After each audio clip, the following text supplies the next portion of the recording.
जितवाहन भगवान की जय। जय जितिया। आप सभी को जितिया व्रत की ढेरों शुभकामनाएं, ढेरों मंगल कामनाएं। भगवान जितवाहन के आशीर्वाद से आप सभी की संतानें दीर्घायु हों, स्वस्थ रहें, हष्ट पुष्ट हों और सदा खुशहाल रहें, यही कामना करते हैं। आज हम सुनेंगे जितिया व्रत की तीनों प्रमुख कथाएं। 3 कथाएं हैं जो जितिया व्रत पर की जाती हैं। एक तो चिल्लो और सियार की कथा है, जिसे सुना जाता है और सुनना भी चाहिए। दूसरी कथा है गंधर्व राजकुमार जितवाहन की गरुड़ के साथ में। और तीसरी कथा सुनेंगे जो महाभारत काल की है कि किस प्रकार से जीवित पुत्रिका का जन्म हुआ था। आइए कथा हम आरंभ करें। उससे पहले आज 25 सितंबर है। आप सभी ने आज व्रत किया होगा। पूजन की विधि का वीडियो हमने पहले भी आपको भेजा था, हमने लाइव सेशन भी किया था, उसमें भी आपके बहुत सारे सवाल हमने लिए थे। तो आशा करते हैं कि आपने विधि विधान से पूजा की होगी। अब आप कथा अवश्य सुने। जो लोग पूजा नहीं भी करते हैं उन्हें भी यह कथा बहुत अधिक फलदायी होती है, इसीलिए कथा अवश्य ही सुननी चाहिए, अगर आप पूजा कर रहे हैं तो भी और पूजा नहीं कर रहे हैं तो भी। कथा आरंभ करें उससे पहले एक निवेदन है आपसे कि कृपया वीडियो को लाइक करें, कमेंट बॉक्स में जय जितवाहन भगवान या जय जितिया लिखें। इससे जितवाहन भगवान का आशीर्वाद आपको प्राप्त होगा और जिस भी किसी कामना की पूर्ति के लिए आप व्रत कर रहे हैं, जितवाहन भगवान अवश्य ही आपके व्रत को सफल बनाएंगे। कमेंट बॉक्स में लिखें जय जितवाहन भगवान, वीडियो को लाइक करें। आइए अब कथा आरंभ करते हैं। सुनते हैं पहली कथा, चील और सियार की कथा। चिल्लो सियार की कथा इस प्रकार है, जो कि जीवित पुत्र का व्रत में सुनी जाती है। जंगल में एक सेमर का पेड़ था। सेमर के पेड़ पर एक चील रहती थी। वहीं जो बियाबान जंगल था, घना जंगल था, उस जंगल में एक झाड़ी के अंदर एक सियारिन भी रहा करती थी। दोनों एक दूसरे की मित्र थी, दोनों एक दूसरे की गहरी दोस्त थी, दोनों की खूब पटती थी। इतनी गहरी दोस्ती थी कि दोनों एक दूसरे के लिए खाना जुटाती थी। अगर चील कहीं दूर से खाना देख लेती थी और वो लेके आती थी तो पहले अपनी जो सहेली थी सियारिन उसके लिए निकालती थी, उसके लिए छोड़ती थी। वहीं अगर सियारिन कोई शिकार करती थी तो वह भी अपने शिकार में से अपनी सहेली के लिए अर्थात चील के लिए जरूर पहले खाना छोड़ती थी। इस प्रकार दोनों ही अपने जीवन को बड़े आनंद के साथ बिता रही थी और आनंदमय जीवन जी रही थी।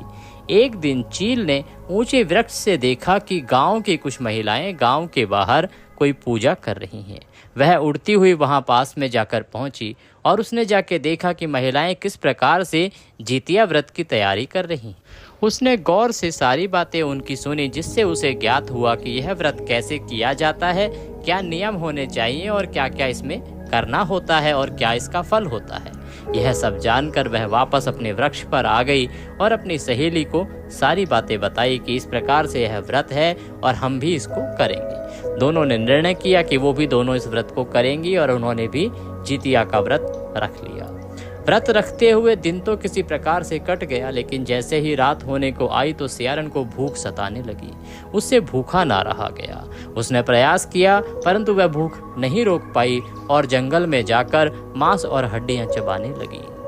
हड्डियों की कड़कड़ाहट की आवाज को सुनकर चील को कुछ आभास हुआ। चील ने उससे पूछा कि क्या कर रही हो। सियारिन ने उसे सच नहीं बताया, कहा कि पेट में गुड़गुड़ हो रही है, उसकी आवाज होगी। परंतु चील सब समझ चुकी थी। चील ने उसे बहुत डांटा कि किस प्रकार से उसने यह व्रत खंडित कर दिया है। अगर व्रत ही नहीं करना था तो उसको किया ही क्यों। व्रत अगर उठाते हो तो उसको पूरा करना चाहिए, अन्यथा पाप लगता है। परंतु अब क्या हो सकता है, अब तो व्रत टूट चुका था।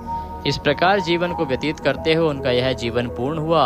अगले जन्म में वो दोनों ही मनुष्य योनि में पैदा हुई और एक राजा के यहाँ दोनों राजकुमारियां बनी। जो चिल्लो थी वह छोटी बहन के रूप में पैदा हुई और जो सियारिन थी वह बड़ी बहन के रूप में पैदा हुई। बड़ी बहन जो सियारिन थी, बड़ी सयानी होने पर उसकी शादी कर दी गई। उसकी शादी एक राज्य के राजकुमार के साथ की गई, जो बाद में जाके वहाँ का राजा बना। चिल्लो जो छोटी राजकुमारी के रूप में पैदा हुई थी, उसकी शादी उसी राज्य के मंत्री के बेटे के साथ में हुई, जो बाद में उसी राज्य का मंत्री बना। इस प्रकार से बड़ी बहन जो है वो राजा से ब्याही और छोटी मंत्री से ब्याही।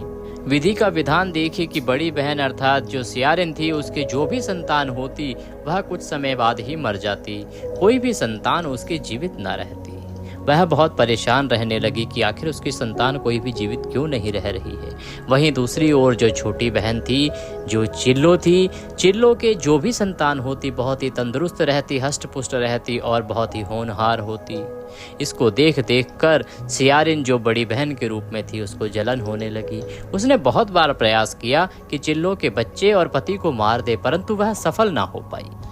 यह सब जान लेने के बाद छोटी बहन ने उसकी परेशानी को समझा और उस चिल्लो ने उसे सब कुछ याद दिलाया कि किस प्रकार से पिछले जन्म में उससे भूल हुई थी और किस प्रकार से इस व्रत को खंडित करने की वजह से उसकी कोई संतान जीवित नहीं बच रही है। अगर फिर से वह इस जितिया व्रत को, जीवित पुत्री का व्रत को विधि विधान से करेगी तो उसके घर में भी तंदुरुस्त संतान पैदा होगी और दीर्घायु होगी। ये बात जानकर इस प्रकार से सियारिन ने इस जन्म में फिर से जितिया का व्रत किया, विधि विधान से पूजा की और विधि विधान से पारण किया। परिणाम स्वरूप उसके 10 महीने बाद उसको पुत्र रत्न की प्राप्ति हुई। वह बहुत ही तंदुरुस्त था और बहुत ही हष्ट-पुष्ट था और देखते ही देखते उसकी बाकी संतानें भी जो है पुनः जीवित हो गई और वो दीर्घायु हुई। तो जिस प्रकार से बड़ी बहन को एक व्रत करने से फल प्राप्त हुआ, वैसे ही जो भी माताएं बहनें कथा सुन रही हैं, व्रत कर रही हैं, उन सभी को भी फल प्राप्त हो और सभी के पुत्र दीर्घायु हों, स्वस्थ रहें। बोलिए जितिया मात की जय, बोलिए जीतवाहन महाराज की जय। अब हम सुनेंगे दूसरी कथा जो कि जीतवाहन महाराज की कथा है। गंधर्वों के एक राजकुमार जिनका नाम जी मोतवाहन था, वे बड़े उदार और परोपकारी थे। उनका हृदय बहुत ही उदार था। लोगों को देखकर उनका हृदय बड़े आराम से पसीज जाता था। जीमूतवाहन के जो पिता थे, राज्य के राजा थे, वो वृद्ध हो चुके थे। अतः उन्होंने राजकाज की सारी जिम्मेदारी जीमूतवाहन को सौंपी और स्वयं वानप्रस्थ के लिए प्रस्थान कर गए। परंतु जीमूतवाहन का राजकाज में मन नहीं लगता था। उनका मन तो उदार कार्यों में लगता था, परोपकार में लगता था। अतः कुछ समय बाद उन्होंने राजकाज का सारा कार्य अपने भाइयों को सौंप दिया और स्वयं भी पिता की सेवा करने के लिए जंगल में चले गए। वन में रहते हुए ही जीमूतवाहन को मलयावती नामक एक राजकन्या से उनकी भेंट हुई और उनसे उनका प्रेम हुआ। जीमूतवाहन एक दिन वन में भ्रमण कर रहे थे। उन्होंने अचानक एक बुढ़िया की रोते हुए आवाज़ सुनी। वह बुढ़िया बहुत जोर से रो रही थी और उसकी इस रुग्ण ध्वनि को देखकर जीमूतवाहन अपने आप को रोक नहीं पाए और उस ध्वनि की ओर चलते चले गए और उस बुढ़िया के पास पहुंचे। बुढ़िया से जाके बोले, ए बुढ़िया माई, तू क्यों रो रही है? तेरा क्या नुकसान हुआ है? तुझे क्या परेशानी है कि तू इतना विलाप कर रही है? बुढ़िया माई बोली कि मैं तुम्हें क्या बताऊं, मैं नागलोक में रहती हूँ और नागलोक में एक नियम है कि गरुड़ के प्रकोप से बचने के लिए प्रत्येक घर से प्रत्येक दिन एक एक पुत्र गरुड़ की भेंट चढ़ाया जाता है ताकि बाकी सभी नागलोक की रक्षा हो सके। और आज मेरे घर की बारी है, मेरे इकलौता पुत्र है। अगर वह मैं बलि दे दूंगी, वह गरुड़ को सौंप दूंगी, तो फिर मैं जीवित कैसे रहूंगी? मैं पुत्र विहीन कैसे रह पाऊंगी? मैं यही सोच सोच के विलाप कर रही हूँ। मेरा दिल भरा जा रहा है, मेरा दिल बैठा जा रहा है। यह सब सुनकर जीमूतवाहन बहुत ही उदास हो गए, बहुत ही परेशान हो गए। उन्होंने कहा, बुढ़िया माई, तू बिल्कुल चिंता मत कर, मैं तेरे बेटे की रक्षा करूंगा। तुम ऐसा करना, जो लाल कपड़ा है वह कपड़ा मुझे दे देना। मैं स्वयं को उस लाल कपड़े में लपेटकर उस शिला पर जहाँ पर बलि दी जानी है जाकर लेट जाऊंगा ताकि गरुड़ मुझे खा जाए और तुम्हारा बेटा बच जाएगा। इतना कहकर जीमूतवाहन ने शंखचूड़, जो बुढ़िया माई का बेटा था, उसके हाथ से लाल कपड़ा ले लिया और वे उसे लपेटकर गरुड़ को बलि देने के लिए जो चुनी गई बंध्य शिला थी उस शिला पर जाकर लेट गए। नियत समय पर गरुड़ बड़े बेग से उड़ते हुए आए और वे लाल कपड़े में ढके जीमूतवाहन को पंजे में दबोचकर पहाड़ के शिखर पर पहुंच गए और पहाड़ के शिखर पर जाकर बैठ गए। गरुड़ ने अपनी कठोर चोंच का प्रहार किया और जीमूतवाहन के शरीर से मांस का एक बड़ा हिस्सा नोच लिया। इसकी पीड़ा बहुत अधिक हुई। इसकी पीड़ा से जीमूतवाहन की आंखों से आंसू बह निकले और वह दर्द से करहाने लगे। अपने पंजे में जकड़े प्राणी की आंखों से आंसू और मुंह से कराह सुनकर गरुड़ बड़े आश्चर्य में पड़ गए, क्योंकि ऐसा पहले कभी नहीं हुआ था। उन्होंने जीमूतवाहन से उनका परिचय पूछा कि तुम कौन हो जी मूतवाहन ने सारा किस्सा कह सुनाया कि कैसे वह बुढ़िया माई से मिले और बुढ़िया माई को रोते हुए देखकर उन्होंने उनके बेटे की रक्षा करने के लिए स्वयं यहाँ पर अपने प्राणों की बलि देने के लिए आ गए और कहा कि हे गरुड़राज, आप मुझे खाकर अपनी भूख शांत करें। गरुड़ उनकी बहादुरी और दूसरे की प्राण रक्षा के लिए स्वयं का बलिदान देने की हिम्मत से बहुत प्रभावित हुए। उन्हें स्वयं पर पछतावा होने लगा। वह सोचने लगे कि एक यह मनुष्य है जो दूसरे की पुत्र की रक्षा के लिए स्वयं की बलि दे रहा है, और एक मैं हूँ जो देवों के संरक्षण में हूँ किंतु दूसरों की संतान की बलि ले रहा हूँ। उन्होंने जी मूतवाहन को मुक्त कर दिया। गरुड़ ने कहा, हे उत्तम मनुष्य, मैं तुम्हारी भावना और त्याग से बहुत प्रसन्न हूँ। मैंने तुम्हारे शरीर पर जो घाव दिए हैं उसे मैं ठीक कर देता हूँ। तुम अपनी प्रसन्नता के लिए मुझसे कोई वरदान मांगो। राजा जी मूतवाहन ने कहा कि हे पक्षीराज, आप तो सर्वसमर्थ हैं। यदि आप प्रसन्न हैं और वरदान देना चाहते हैं तो आप सर्पों को अपना आहार बनाना छोड़ दें। आपने अब तक जितने भी प्राण लिए हैं उन्हें जीवन प्रदान करें। गरुड़ ने सबको जीवन दान दे दिया। देखते ही देखते जो बलि चढ़े थे सभी नाग पुनः जीवित हो गए। साथ ही नागों की बलि ना लेने का भी वचन दिया। इस प्रकार जी मूतवाहन के साहस से नाग जाति की रक्षा हुई। गरुड़ ने कहा, तुम्हारी जैसी इच्छा वैसा ही होगा। हे राजा, जो स्त्री तुम्हारे इस बलिदान की कथा सुनेगी और विधिपूर्वक व्रत का पालन करेगी उसकी संतान मृत्यु के मुख से भी निकल आएगी। तब से ही पुत्र की रक्षा हेतु जी मूतवाहन की पूजा की प्रथा शुरू हो गई। यह कथा कैलाश पर्वत पर भगवान शंकर ने माता पार्वती को सुनाई थी। जीवित पुत्रिका के दिन भगवान श्री गणेश, माता पार्वती और शिवजी की पूजा एवं ध्यान के बाद यह कथा अवश्य ही सुननी चाहिए। बोलिए जी मूतवाहन महाराज की जय। इसी के साथ यह कथा यहाँ पर समाप्त होती है। अब हम सुनेंगे तीसरी कथा, जो कि भगवान श्री कृष्ण की कथा है और महाभारत कालीन कथा है।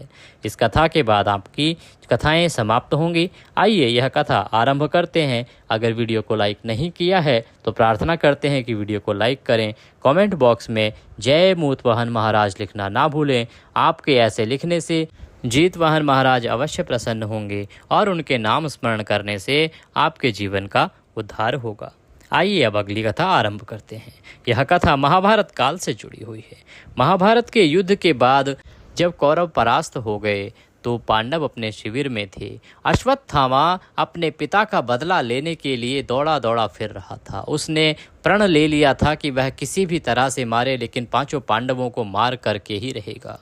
वह सायंकाल के समय पांडवों के शिविर में घुस गया। उसने देखा कि एक शिविर के अंदर 5 लोग सोए हैं। क्योंकि उनके सर ढके थे तो वह देख नहीं पाया और पांडव समझकर तलवार से उनके धड़ अलग कर दिए, उनकी गर्दन अलग कर दी और उनको मौत के घाट उतार दिया। यह करके वह अट्टहास करने लगा कि उसने पांडवों को मार दिया है। तभी साथ वाले शिविर से स्वयं अर्जुन निकल कर आए और उन्होंने उसे बंदी बना लिया। बंदी बना के उसके सर में जो मणि थी उस मणि को निकाल दिया, क्योंकि उस मणि की शक्ति से ही वह अमर था और उसी की शक्ति से वह इतना बलशाली था। परंतु उसके पास अभी भी भगवान ब्रह्मा का ब्रह्मास्त्र था। वह चाहता था कि पांडवों का सर्वनाश करेगा और किसी भी प्रकार से उनके वंश को आगे नहीं बढ़ने देगा, उसकी संतानों को समाप्त कर देगा। उसने देखा कि उत्तरा के गर्भ में एक बच्चा पल रहा है। उसने वह ब्रह्मास्त्र साधा उस बच्चे को गर्भ में ही मारने के लिए, और उस बच्चे को गर्भ में ही मारने के लिए ब्रह्मास्त्र चला दिया। वहाँ पर भगवान श्री कृष्ण खड़े थे। भगवान श्री कृष्ण समझ चुके थे कि अब उन्हें ही उस बच्चे की, जो गर्भस्थ बच्चा है, उसकी रक्षा करनी पड़ेगी। भगवान ने अपनी शक्ति से जो बच्चा था गर्भ में मर गया था उसे पुनः गर्भ में ही जीवित कर दिया। जब वह बच्चा पैदा हुआ तो वह जीवित पुत्रिका हुई। तभी से यह जीवित पुत्रिका का व्रत किया जाता है। जो भी कोई माता बहन इस व्रत को करती है उसकी संतानें मरने के बाद भी मौत के मुंह से वापस लौट आती हैं। उनकी संतानें दीर्घायु होती हैं, स्वस्थ रहती हैं। इसीलिए जीवित पुत्रिका व्रत आप सभी को करना चाहिए। व्रत कथा सुननी चाहिए और नियमों का पालन करते हुए इस व्रत को पूर्ण करना चाहिए। बोलिए जीवित पुत्रिका की जय। भगवान जीमूत वाहन के आशीर्वाद से, जीवित पुत्रिका के आशीर्वाद से आप सभी के व्रत सफल हों, मनोरथ सिद्ध हों और आपके परिवार में सभी कुशल और तंदुरुस्त रहें। इसी कामना के साथ विदा लेते हैं। चैनल पर नए हैं तो कृपया चैनल को सब्सक्राइब कर लें ताकि इसी प्रकार की महत्वपूर्ण जानकारियों के लिए फिर से मिल सके। जय जीमूत वाहन।